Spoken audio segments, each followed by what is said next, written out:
پیرانے پیر ہوئے، یعنی تمام پیروں کے پیر۔ کیوں؟ اس لیے کہ غوث الاعظم کی پیدائش سے پہلے ہی ولیوں نے یہ بشارت دے دی تھی کہ ایک ولی ایسا پیدا ہوگا، ایک پیر ایسا پیدا ہوگا، ایک اللہ والا ایسا آئے گا جو اللہ کے حکم سے یہ کہے گا کہ میرا یہ قدم تمام اولیاء اللہ کے گردن کے اوپر ہے۔ اپنے سے نہیں کہے گا، اللہ کا حکم ہوگا تو کہہ دے گا۔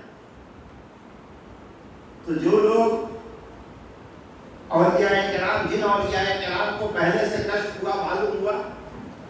تو یہ سنتے ہی انہوں نے اپنی گردن غوث الاعظم کی پیدائش سے پہلے ہی اپنی گردن جھکا دی کہ واقعی آپ کا قدم میرے گردن کے اوپر ہے۔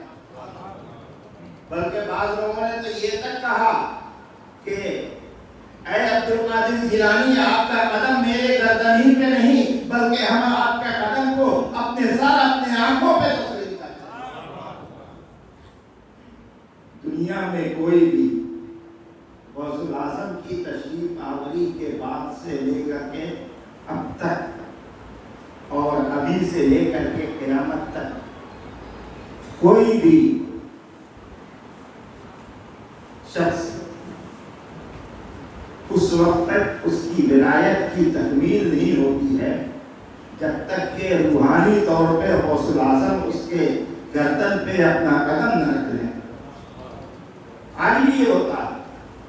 کہ غوث الاعظم کا قدم پڑتا ہے تو وہ ولی مانا جاتا ہے ولایت کی دنیا میں۔ وہ ہم لوگوں کو نظر نہیں آتا لیکن وہ ہوتا ہے، اس لیے کہ ہم لوگ تو یہ سمجھتے ہیں کہ آج کل ولی اللہ یا اللہ والا سمجھنے کے لیے کسی نے جیب سے کبوتر نکال دیا تو سمجھا کہ بہت بڑا بزرگ ہے، کسی سے نے ٹوپی سے چنا اگا دیا تو سمجھا کہ یہ بہت بڑا بزرگ ہے، کسی نے کوئی شوبدہ دکھلا دیا تو سمجھا کہ بہت بڑا اللہ والا ہے، کوئی 10 مالا گردن میں لپیٹے ہوئے چلا آیا تو لوگوں نے سمجھا کہ یہ بڑا اللہ والا ہے، کوئی ایسا کانا کانا اندھا لنگڑا وہ اللہ کرتا ہوا نکل پڑا تو سمجھا کہ یہ تو بہت پہنچا ہوا ہے۔ ایسا نہیں ہوتا۔ اللہ تبارک و تعالی ارشاد فرماتا ہے قد افلح من تزکا وذکر اسم ربہ فصلی، کامیاب وہ ہوا، اور سب سے بڑی کامیابی ولایت کی کامیابی، اللہ کے دوست بننے کی کامیابی، اس سے بڑی کامیابی کیا ہوگی کہ اللہ کا بندہ اس کا دوست بن جائے، اللہ کا بندہ اس کا چہیتا بن جائے، اللہ کا بندہ اس کا پیارا بن جائے، اللہ کا بندہ اس کا ولی بن جائے، تو یہ سب سے بڑی کامیابی ہے۔ اس کے لیے کرنا کیا ہوگا؟ قد افلح من تزکا، جس نے پاکیزگی اختیار کی وہ کامیاب ہوا۔ خالی پاکیزگی نہیں، پاکیزگی اختیار کرنے کے بعد ذکر اسم ربہ، اپنے رب کا نام لیا، اپنے رب کو یاد کیا، فصلی، نماز ادا کی۔